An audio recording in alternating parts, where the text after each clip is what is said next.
O Vozes dos Biomas está no ar. Confira a entrevista de hoje e vem com a gente!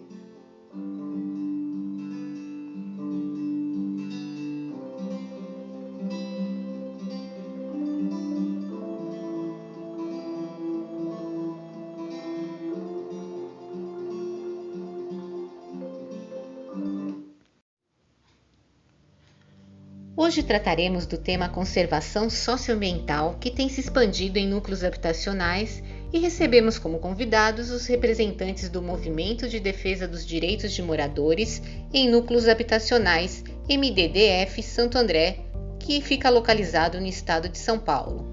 São Nilda Silva e o jovem Lucas Souza, e a bióloga, educadora e gestora ambiental Caroline Stefano, respectivamente presidenta, comunicadora e coordenadora de projetos do movimento. Eles são, respectivamente, o 153º a 155º entrevistados do programa Vozes dos Biomas. Bom, a gente tem hoje um programa muito interessante com 3 convidados, né? A Nilda Silva, presidente do MDDF Santo André, o Lucas Souza, comunicador do movimento, e a bióloga e gestora ambiental Caroline Stefano. Então, nosso assunto vai ser como é que a conservação socioambiental se desenvolve em núcleos habitacionais, né? Porque às vezes a gente fala da área urbana, mas esquece, né, de ter essa amplitude, né, desse assunto. Então, Nilda, como você é presidenta e moradora, né, desse movimento que já começou na década de 70, eu gostaria que você contasse um pouquinho quais foram os principais aspectos que você vê durante esses anos, assim, de evolução da conservação ambiental nos núcleos. Boa tarde. Assim, o MDDF, né, o Movimento de Favelas, ele dá início lá no final da década de 70, né, devido à grande procura, aqui na região do ABC, né, vindo as pessoas para cá para trabalhar, tanto na construção civil como nas empresas automobilísticas. Então, assim, se precisava morar. E foram, né, cada um fazendo o seu barraco, ocupando terras que estava lá ociosas, que não tinha, né, proprietários, e aí se criou, né, foi se criando moradias precárias. E aí, quando o MDDF vem, ele vem na intenção de regularizar, de ter direito, para as pessoas ter condições de morar. Mas muito se deu, né, dessa luta, desse direito à moradia, nas encostas dos pés do morro, nos morros, na beira do rio. Então, assim, foi um crescimento desordenado, não foi uma coisa programada. As pessoas precisavam morar, sem política pública na área de moradia. O que acontece? As pessoas vão ocupando esses espaços, que muitas vezes, até hoje a gente vê, né, o déficit habitacional é enorme. A gente vê pessoas ocupando em cima do morro, nas áreas de mananciais, nos córregos, o que acontece? Hoje a gente vê, né, a última coisa aí que teve dessa ocupação desordenada aí lá em São Sebastião, e a gente viu que acaba, se não investir em política pública de qualidade, a gente sabe que essas pessoas vão estar lá, e porque não tem, é o único espaço. Hoje o movimento, né, o MDDF, a gente tem esse trabalho de conscientizar para não ocupar esses lugares. Por isso que a gente luta por moradia digna, né? E as favelas hoje da cidade, a gente trabalha de uma forma de consciência ambiental. Projeto que a gente pega, tá aí a Carol, né, que é uma das coordenadoras de projeto do MDDF, a gente sempre leva a educação ambiental, porque a gente sabe hoje que tem que respeitar a natureza para a gente poder viver o mínimo. A gente fazendo, dando essa consciência, conscientizando as pessoas, da importância da preservação e também lutando por política pública na área ambiental, a gente sabe que esses desastres, né, que matam, que pessoas perdem vida, isso é uma coisa para o futuro que não pode acontecer. Então, a gente precisa de gestores, de gestão, que olhe para essas pessoas e fala, tem um terreno, né? O plano diretor, eu acho que de toda a cidade, ele é bem para a gente ter direito, para ter moradia popular no centro da cidade, mas isso é uma utopia que os movimentos sociais, que os movimentos de favela sonha, mas isso não acontece. Mas assim, hoje o MDDF a gente trabalha com isso, com consciência ambiental, para preservação do meio ambiente e cobrar os poderes públicos para fazer política pública e fazer em área que esses acidentes não ocorra, não aconteça. Então, essa é a nossa preocupação e hoje a nossa luta é essa. Uma das lutas são essas. Certo. E Lucas, você representa a juventude, né? Eu sei que você é comunicador, né? E tem uma experiência também de ativismo. Eu gostaria que você falasse nessa seara aí de educação ambiental que está ocorrendo hoje, o que vocês estão fazendo, né? Conta para a gente, divide, né? Compartilha com a gente. Oi, Sucena, obrigado pelo convite, por estar aqui. E, cara, é muito interessante, porque, assim, eu estou no movimento há pouco tempo, há cerca de 3 anos, né? Final de 2019, início de 2020, que eu comecei a participar mais ativamente das atividades do movimento. E é curioso, porque, para mim, no começo era um pouco confuso, porque eu ficava assim, ué, mas como que um movimento de moradia se envolve também em projeto socioambiental? Não só vai falar de moradia, de casa. Na minha cabeça, o movimento de moradia lutava só por isso, né? Só pela questão da moradia física em si. Mas o MDDF tem essa pegada, esse compromisso, que entende que a moradia, ela envolve muitas outras coisas, né? Então, envolve ali o redor, o bem-estar. Então, por isso que o movimento bate tanto nessa tecla do ativismo socioambiental, né? Tá aí a Carol, uma das nossas coordenadoras, que sempre está à frente aí de vários projetos nessa área. E é interessante, é curioso observar, eu acho, o que eu destacaria é que, assim, quando tem algum projeto nessa questão de socioambiental, antes de começar a participar, eu falava assim, ué, mas será que vai ter engajamento da comunidade? Porque geralmente as pessoas, é um tema que as pessoas nas comunidades, com a correria da rotina e do dia a dia, são muitas coisas que muitas vezes falam assim, não vou me preocupar com isso, não vou dar atenção a isso. E é curioso que o envolvimento das pessoas das comunidades, quando a gente chega para realizar os projetos, então acho que eu destacaria isso, o quanto a comunidade se envolve. Claro que a gente encontra resistência também, né, de alguns, né, tem gente que não quer participar, mas eu acho que em sua grande maioria a gente consegue encontrar um público que consegue agarrar e abraçar os nossos projetos. E a divulgação tem se dado muito por conta das redes sociais.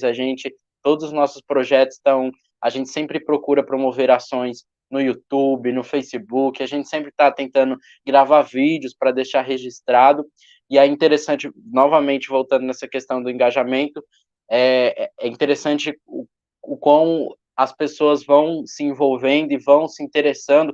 A gente teve um projeto agora finalizado em 2021, a gente finalizou em 2022, o Becos e Florestas, que esse projeto a gente atuava em Paranapiacaba e também aqui na comunidade do Jardim Cristiane, aqui de Santo André também. E foi muito curioso quanto as crianças lá da comunidade do Jardim Cristiane se envolveram, foi muito legal de ver. E eu acho que a gente fez várias ações, nós gravamos vídeos com elas também, fizemos atividades num parque que tem lá próximo à comunidade. Então eu acho que a divulgação vai sendo por meio dessas ações, e o mais interessante é que eu acho que a gente vai plantando a sementinha também, principalmente nas crianças, assim, que tanto se engajaram com o projeto, isso que eu acho mais legal, porque com certeza lá na frente, quando elas crescerem mais, forem se desenvolvendo mais, com certeza vão lembrar do projeto do MDDF e vão querer fazer alguma ação em prol da comunidade. Quem sabe tá até junto com a gente aqui no movimento, né? Eu acho que é isso. Agora eu queria que você contasse só um pouquinho de quais ações que você gostou e que você se engajou também, né? Porque daí você conta essa experiência, a sua experiência, né? Olha, já que eu citei esse projeto do Becos e Florestas, nós fizemos várias ações, como eu disse, no Jardim Cristiane e lá em Paranapiacaba. Só que eu acho que no Jardim Cristiane, especificamente, uma coisa que o MDDF sempre fez, né, muito antes de eu entrar, são as revitalizações. Então, nas comunidades, a gente pega um ponto, por exemplo, de descarte irregular de lixo e a gente faz uma ação. Então, a gente separa um dia, que é uma atividade muito legal. Geralmente tem música, aí a gente leva muita tinta e a gente revitaliza aquele lugar, a gente limpa, faz uma ação de conscientização com os moradores ao redor, então a gente sai batendo de porta em porta, né, falando da importância de colocar o lixo no dia correto, que tem a coleta seletiva e que aquele ponto que antes a comunidade descartava o lixo era um ponto irregular. Então agora a gente fez no Jardim Cristiane, nós fizemos acho que uns 3 pontos de revitalizações lá. E eu acho que essa atividade em específico foi muito legal. A gente foi lá num moço que separava reciclagem, só que em frente onde separava reciclagem, no poste dele, o pessoal descartava lixo irregularmente. Então, uma das atividades foi a gente foi lá, a gente pintou um muro, a gente colocou plantas onde o pessoal descartava o lixo de forma irregular. Então, acho que essa, por exemplo, foi uma das atividades que a gente realizou, que eu gostei muito de participar. Foi ali, tava todo mundo junto, é um clima de festa, assim, sabe? Então a gente faz um papel de educação ambiental importante, mas ao mesmo tempo não tem aquele peso, aquela coisa chata, não é maçante. São atividades educativas, mas muito legais de serem desenvolvidas. Então acho que essas revitalizações é uma coisa que eu destacaria, uma atividade que eu destacaria, que eu me envolvi, que eu gostei muito de participar e de produzir as coisas.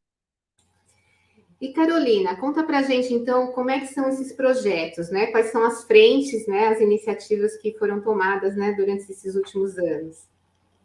Então, Sucena, a gente tem essa questão, né? Essa pegada do pertencimento, né? Então, as pessoas entenderem de fato a importância delas como agentes de proteção ambiental, né? De entenderem melhor o território que elas moram.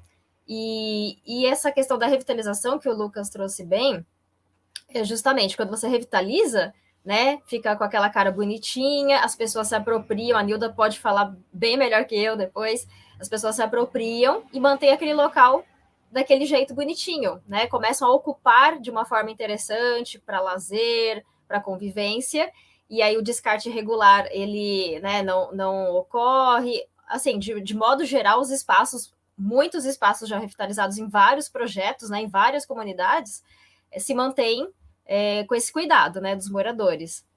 E são muitos projetos socioambientais, né, a gente tem trazido o audiovisual, que entrou muito forte durante a pandemia, mas sempre com a questão ambiental. Então, ok, TV Web das Favelas, né, trouxe entrevistas com as lideranças, incluindo a Nilda, né, foi a nossa presidenta, foi a primeira entrevistada. E aí, nesse bate-papo, ok, é um projeto audiovisual, mas falamos de tudo. Lembrando que meio ambiente é tudo, né? Então, cultura, questão econômica, social, estrutural das comunidades, é meio ambiente, né? Daquela forma interdisciplinar. Becos e Florestas fez conexões, né? Como o Lucas disse, interessantes entre Jardim Cristiane e a Vila de Paranapiacaba, nas unidades de conservação. Então, Cristiane tem uma unidade estadual, né, de gestão estadual, e Paranapiacaba é gestão municipal de Santo André. Quem aqui já viu uma nascente de rio? Eu não. Já viram? Agora todos vocês estão vendo. Olha ali no meio a água borbulhando lá, ó. Estão vendo? Aqui também, ó. Água borbulhando aqui. Olha ali também, ó. Outro ponto. Vamos entender por que essa água está borbulhando aqui, gente. Isso aqui é o que a gente chama de olho d'água. Então, embaixo desse pedacinho onde nós estamos, aqui a gente tem um negócio que a gente chama de lençol freático ou rios subterrâneos. Então, embaixo da terra onde nós estamos pisando tem um enorme rio. Por toda a Paranapiacaba tem um lençol freático enorme. Em alguns pontos, essa água ela consegue vencer o solo e ela vai brotar. Ela vai sair de lá de baixo e vai conseguir vir aqui para a parte externa. E isso a gente chama de olho d'água e isso é o que forma os rios. Então essa é uma nascente dos rios, tá? A nascente do rio Tietê, do rio Pinheiros, de todos os rios, ela começa assim. Aí a gente olha e fala, mas como que só isso aqui vai formar um rio daquele tamanho? Como que só isso aqui vai formar um rio daquele tamanho? São algumas coisas que explicam. Primeiro que não é só isso aqui. Se a gente parar para avaliar, olha a quantidade de água que está descendo o tempo inteiro. Parece pouca água, mas é muita. E outra coisa, essa água aqui, ó, ela, conforme ela vai seguindo o curso do rio, ela vai encontrando com outras nascentes e elas vão se juntando e elas vão formando aqueles rios maravilhosos que a gente conhece, tá? Então, todos os rios, eles nascem dessa forma. E quando a gente tira todas as árvores ao redor, a gente seca esses rios subterrâneos, ou seja, a gente seca as nascentes do rio, a gente mata o rio quando a gente tira as árvores, tá bom? As crianças fizeram uma observação. Nossa, é cheio de musgo. E tem libélula, e tem mosquitinho e tal. E aí ela me perguntou assim, tia, você bebe essa água?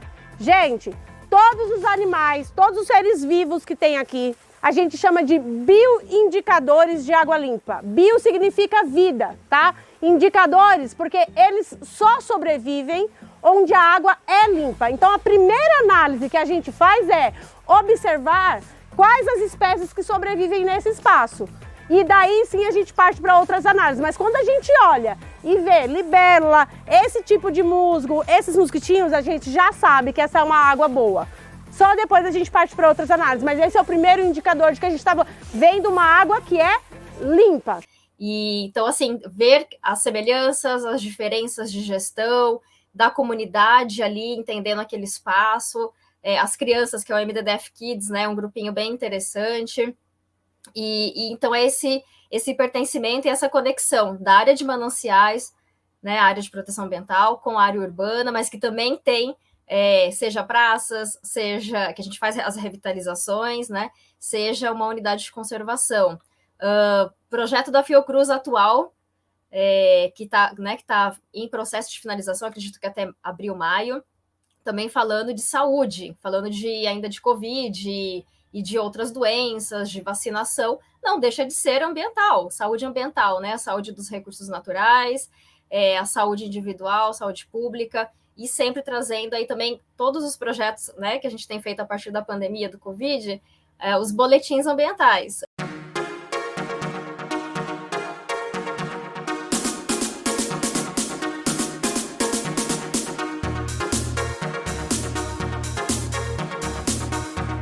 Oi pessoal, tudo bem?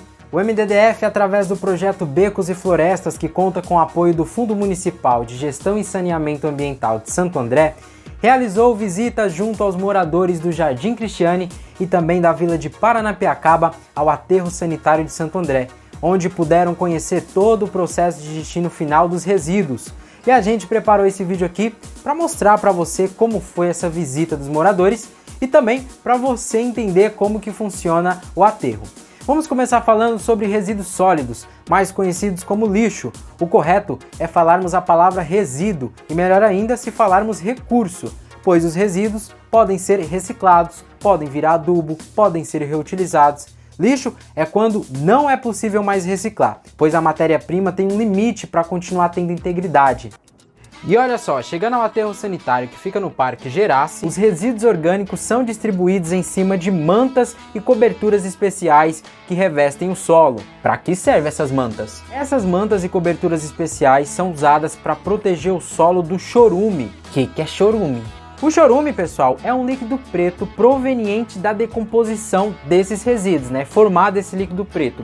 Então é colocado essas mantas, essas coberturas especiais no solo para que o chorume e outros contaminantes não acabem contaminando os lençóis freáticos. Ou, né, culturais, socioambientais, enfim, a gente vai misturando tudo. Então sempre vai ter notícias da cidade em relação ao meio ambiente também. Então a gente faz uma mescla muito interessante de tudo, porque a gente tem um entendimento claro, né, que meio ambiente envolve aí todas as diretrizes da sustentabilidade, né? Questão social, econômica, ambiental, as parcerias com as instituições, entre instituições, a questão de saúde ambiental, questão cultural, geográfica, enfim. Então, o MDDF, né, ele trabalha muito bem tudo isso. Então, como a Nilda super disse, né, a questão da habitação envolve cultura, lazer, pertencimento, entendimento, questão ambiental e tudo mais. Então, são muitos projetos, estamos aí aguardando outros, na verdade, né? E sempre escrevendo projetos, vendo editais, então a gente não para. E acho que a Nilda pode falar dos conselhos, que é bem interessante, vários conselhos que o MDDF participa. Bom, Nilda, então agora eu gostaria que você falasse justamente sobre essa participação cidadã, né, nos conselhos, em especial como é que é a contribuição de vocês também, né, nessa discussão, nas implementações de políticas públicas, né, que é o grande desafio aí que você comentou logo de início, né? Então, quando o MDDF surgiu, era MDF, né? E quando ele vem com D a mais, é um D de direitos, movimentos de defesa dos favelados, e de repente ele vem, movimento de direitos de defesa dos moradores em favela e núcleos habitacionais. Justamente esse D a mais é de direito, é para discutir políticas públicas, né, para os moradores de favela, para a gente estar incluído, né, na cidade, não excluído. Então, assim, nós estamos participando do Conselho de Habitação, do Comogesan, do CMPU, do colegiado da ouvidoria, Conselho de Cultura e a IMAP. A IMAP, né, que é lá desde da primeira gestão do prefeito Celso Daniel, ela veio para construir moradia. Nilda, só explica para a gente o que significa as siglas, né? Que a gente não conhece. O que é IMAP, né? E você também falou da outra sigla que não... Empresa, a IMAP é Empresa Municipal de Habitação Popular. Ela foi criada na primeira gestão do Celso Daniel, na onde também o MDDF teve um papel importante, né? Ele cria o CNPJ dele em 1987. Em 90 é criada a primeira Secretaria de Habitação da cidade. Com isso, em 92, com a criação da IMAP, o MDDF tem cadeira cativa para participar da discussão para a construção de moradias populares. Então, a gente está lá, né? Nós somos acionistas 0,01%, mas a gente tem a cadeira, nós e outro mutirão de construção também, que é o Catiguá. Então, a gente ajuda a entender, né, a discutir política para a IMAP. Estamos no Comogesan, que aí sou eu e a Carol, né, Carol? Está lá contribuir, o Conselho Municipal de Gestão Socioambiental. No CMPU, Conselho Municipal de Políticas Públicas. Estamos no CMH, Conselho Municipal de Habitação. Estamos no no colegiado da ouvidoria também, que é um órgão importante para a cidade. Estamos no Conselho de Cultura. Então, assim, essa participação popular das pessoas, né, que leva, a gente sabe que o MDDF, ele consegue discutir políticas públicas. Então, não é fácil. Então, aí a gente tem um conselho super importante, né? Todos os conselhos são importantes, mas esses três, eu acho, né, assim, para a gente, o Comogesan, que envolve, né, o meio ambiente, para a gente estar lá, porque, assim, o meio ambiente para essa proteção mesmo de moradias precárias no meio perto do rio, em cima do morro, perto de encosta. Então, assim, a gente consegue falar e fazer isso. Aí tem o CMPU, né, Conselho Municipal de Políticas Públicas, na onde a gente também consegue aprovar e a moradia popular é para HIS, né? Que a gente discute isso lá. Então, são conselhos e o Conselho de Cultura, porque, assim, o meio ambiente, a cultura é bem importante para isso, para os moradores de favela. Então, a gente está nesses conselhos justamente para ajudar a construir política pública e contribuir com a gestão. Não é fácil, mas a gente está lá. E, Lucas, assim, qual é o núcleo habitacional do teu sonho? O que você quer que seu núcleo habitacional tenha, né? Que ainda é um desafio aí pela frente. E os demais também, né? Olha, eu acho que o núcleo habitacional perfeito, né, se é que a gente pode usar essa palavra, é muito que a gente escuta em todas as comunidades que a gente passa, não só aqui na que eu moro, mas acho que eu diria que a regularização fundiária, em primeiro lugar, a regularização das casas, que eu vejo que é um sonho de todos os moradores, né? Algumas comunidades aqui em Santo André, a gente também tem a questão do saneamento. Então, o núcleo habitacional seria com a regularização feita, saneamento básico, né? De fato, também funcionando, e de fato também toda a comunidade com essa consciência ambiental e essa preservação da própria comunidade. Você vê que não só nessa idealização de comunidade ideal, mas acho que vai muito com as coisas que o próprio movimento luta, né? Que é uma moradia digna, que eu acho que que é o que todo mundo tem direito, ou pelo menos o que a Constituição deveria garantir para todos. Então, eu acho que um núcleo habitacional, uma comunidade ideal seria essa, com os direitos básicos que todo cidadão tem direito garantidos. Eu acho que esse seria a comunidade ideal, com todos com acesso à saúde, que a gente vê também que muitas vezes em algumas comunidades é complicado, né? Então, acho que seria isso, saneamento, regularização, consciência ambiental, acho que seria uma comunidade perfeita, com base.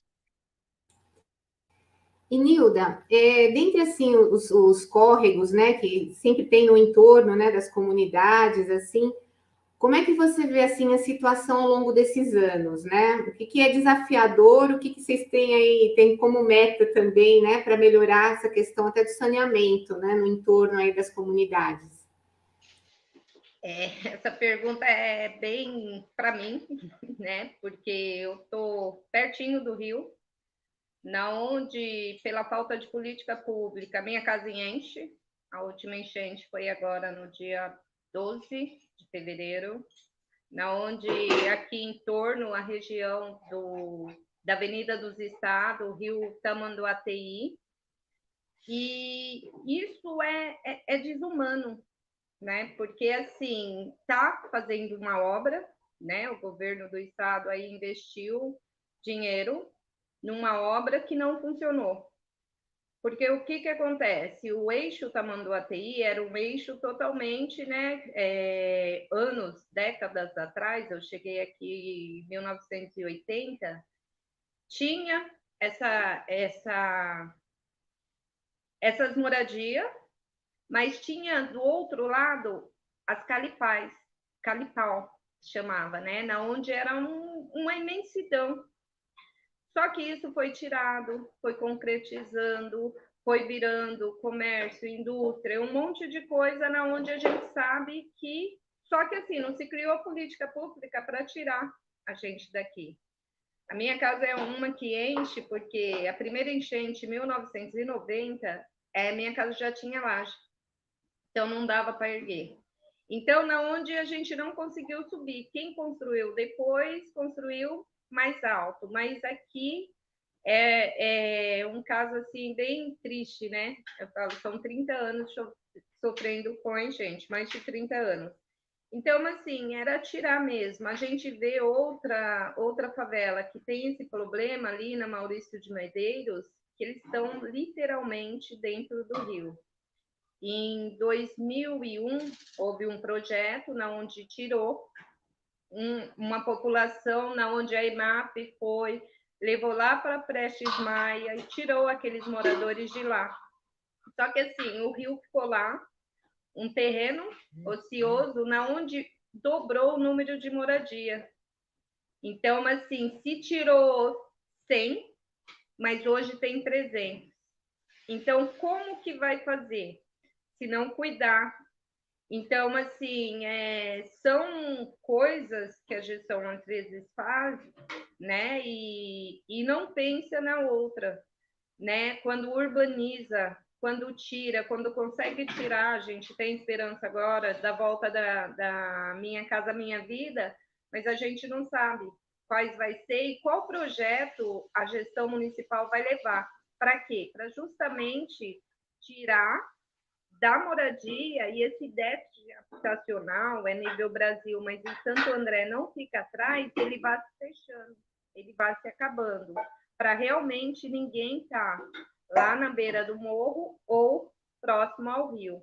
Eu acho que é isso, é política pública pensando numa cidade sustentável, pensando numa cidade onde o rio não vai passar, o córrego não vai passar dentro do barraco da casa de alguém, aonde o morro não está atrás e qualquer chuva forte ele vem abaixo, é pensar dessa forma. Então, é construir mesmo pensando com consciência para tudo isso. Esse desastre natural não é culpa da chuva, de nada, é tudo falta de planejamento de uma cidade sustentável. É isso. Obrigada, Nilda. E Carolina, a gente está chegando nos momentos finais, né? E eu gostaria que você falasse as conquistas e desafios, né, desses projetos que estão sendo, né, constituídos aí pelo MDDF, né? O que você vislumbra, assim, do que pode, assim, vir no futuro, né? Essas gerações como o do Lucas, né? E as demais aí que estão se engajando também. Bom, conquistas são muitas, né? Muitos anos e estar em conselhos diversos da cidade. Só na pandemia a gente trabalhou com 5 projetos ao mesmo tempo, então a gente trabalhou demais, né? Então, cada vez mais projetos que, sim, depende, na verdade, de muito tempo nosso, né? Voluntário, e essa escrita mesmo, e conciliar com os nossos outros trabalhos, né? Então, sim, a gente quer cada vez mais projetos, né?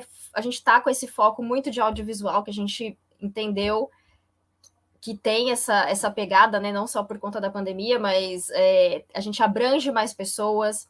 Acho que uma grande conquista também foi ter o comitê, né? Durante a pandemia, o comitê aí das comunidades, que tem vários grupos no WhatsApp, então chega a informação rápida, a gente sabe que as pessoas estão direto na internet, né? E desafios, cada vez mais projetos, né? De repente aumentar nossas equipes, como o Lucas veio o Alex, né? Os meninos da comunidade que eram participantes e atuam junto com a gente, né? Prestando serviços também. E então acho que é isso, e abranger mais comunidades. O MDDF atua em muitas, né? Mas a cada projeto, na verdade, a gente tem uma gama, 10, Comitê das Comunidades 50, né? Então os projetos da Fiocruz vieram com muitas comunidades recebendo as informações, com carro de som e tantas outras questões de comunicação. Então, cada vez mais a gente conquistar as comunidades e conseguir fazer trabalhos, mesmo que sejam esses de editais, né? Mas de forma seguida, criar algo mais contínuo.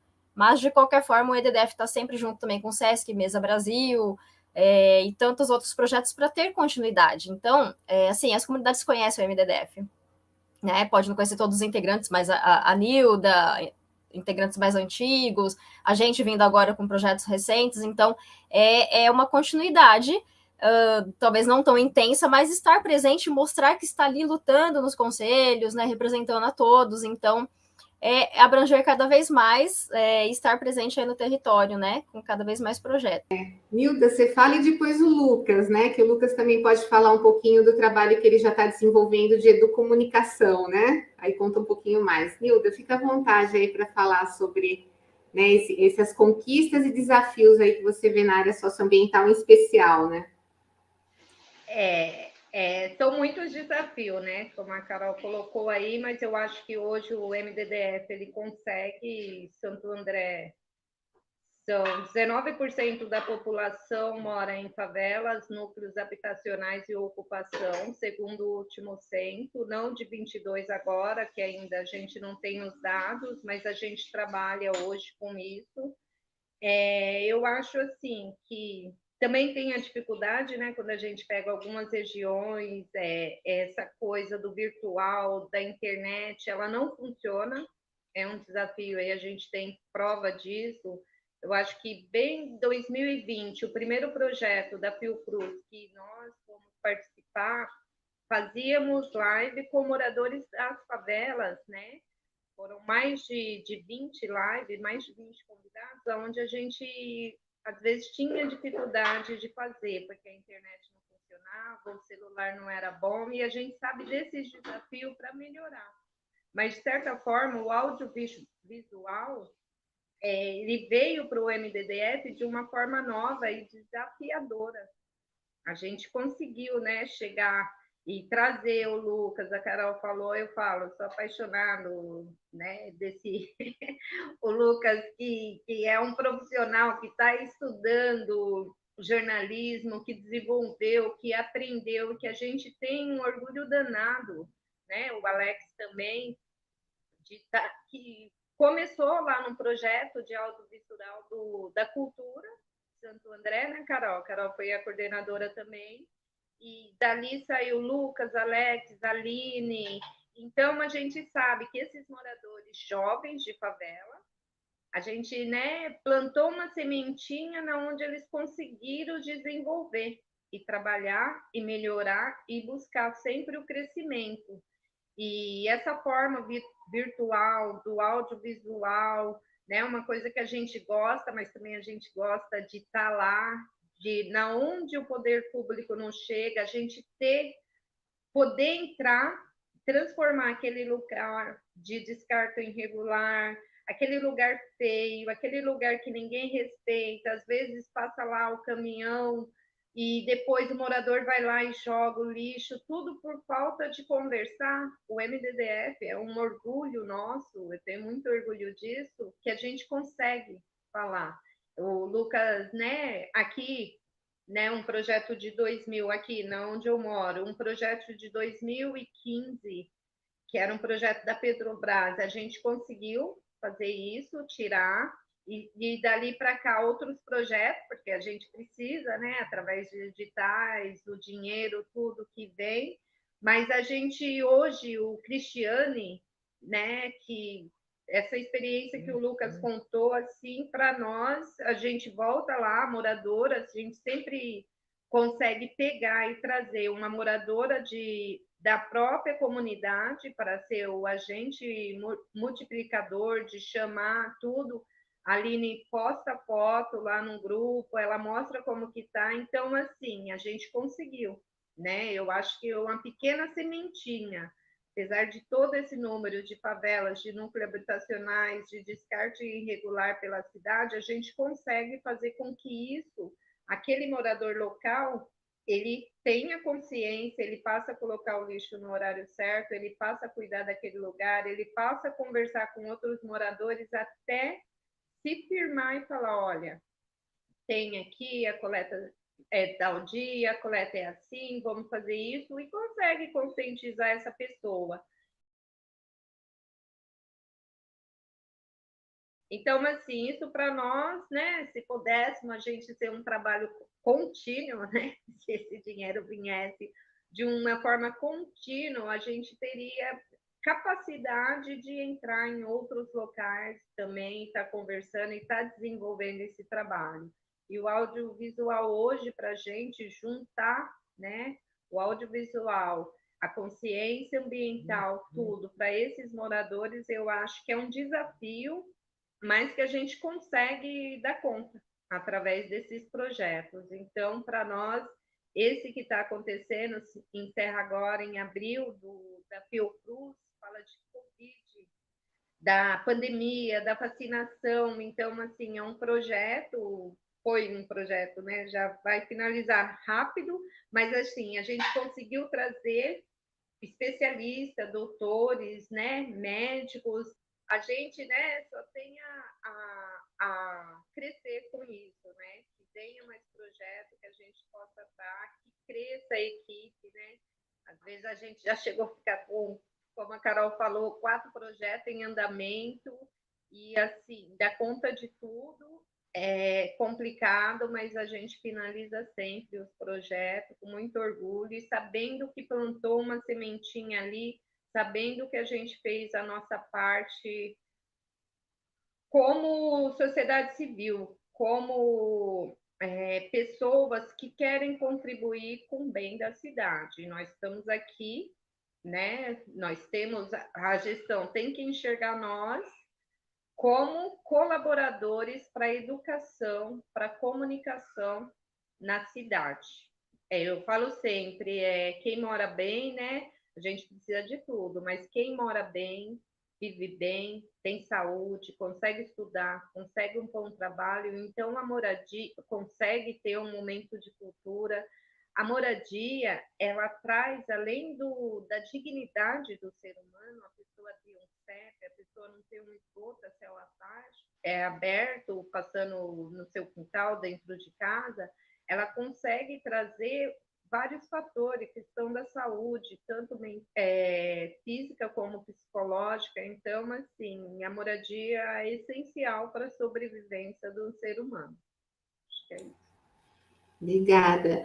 E Lucas, agora é você, né? Conta um pouquinho aí como é que você está expandindo essa educomunicação aí, né? E quais são os próximos passos também. Sucena, então, costumo dizer assim, quando eu entrei lá em 2020, né, o projeto que eu participei foi no final de 2019, depois em 2020 ingressei aí já como participante mesmo. Aliás, a gente ia até fazer o TV Web, né, Carol? Só que aí veio a pandemia e a gente ingressou em outros projetos junto com a Fiocruz.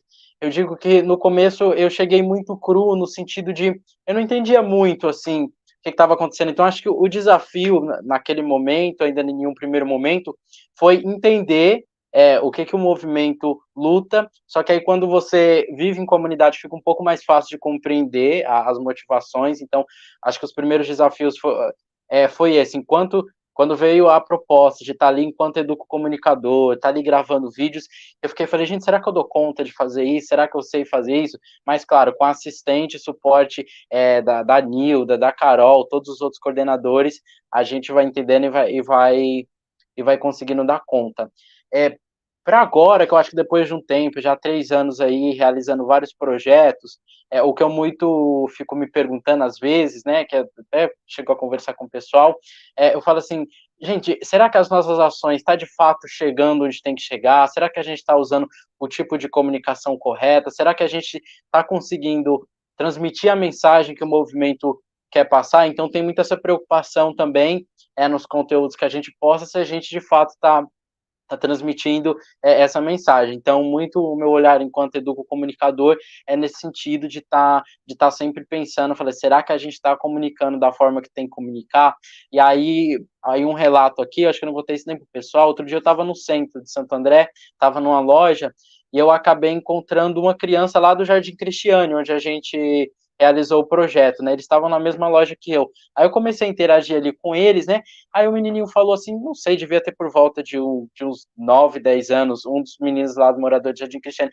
Ele falou assim, mas eu te conheço de algum lugar. Aí eu falei assim, lembra do MDDF lá no Jardim Cristiane? Ele falou, era vocês lá que ficavam explicando onde que tem que jogar o lixo correto, né? Eu falei, isso, é a gente mesmo.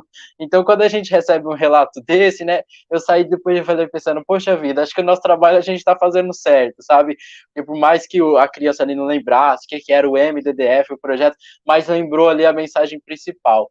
Então, o caminho enquanto essa questão de educomunicador é isso, é pensar se a gente está comunicando da forma correta, passando a mensagem que a gente quer passar e pensando nessas formas diversas, né? A pandemia veio e trouxe esse ambiente virtual, que como a Nilda falou, muitas vezes foi um problema, porque a gente tentava se comunicar com as pessoas nas comunidades, mas tinha problema de conexão, mas ao mesmo tempo fez com que a gente criasse uma rede ali muito grande entre as lideranças das comunidades. Hoje a gente tem um grupo com mais de 70 lideranças, né, que a gente dispara os nossos conteúdos e eles repassam para as comunidades.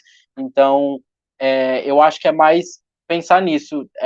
Os desafios são como que a gente pode continuar mantendo esse contato, e aí quando o público das comunidades entende que o que a gente luta é pelo bem-estar da própria comunidade, eu acho que as pessoas se apropriam disso, e é isso até que a Carol comentou, né? Quando elas entendem que é delas, que é para melhorias da própria comunidade, as pessoas se apropriam disso e se juntam a gente e fazem parte do MDDF. Por isso que a Carol falou que o MDDF é conhecido, né, em várias comunidades, porque as pessoas, de fato, se apropriam ao movimento, então a gente fala, não, esse movimento está lutando por uma coisa que vai ser pelo meu bem-estar, pelo bem-estar da comunidade. Então, o desafio, enquanto nessa educocomunicação, é isso, quais políticas que a gente pode pensar, quais projetos socioambientais que a gente pode pensar para aproximar cada vez mais o morador desses problemas que precisam ser solucionados e fazer o morador entender que ele pode ser, sim, um agente de transformação e um agente muito importante para solucionar aquele problema. Acho que é isso. Bom, gente, gratidão, né? Bom trabalho, que o projeto continue, né? Os projetos, melhor dizendo, né? E depois a gente, mais adiante, tenha mais diálogos aí, bate-papos, né? Interagindo com mais jovens, mais moradores, enfim, né? Que estejam participando também. Muito obrigada, viu? É isso. Obrigado, Sucena. Nós que agradecemos pelo convite. Obrigada.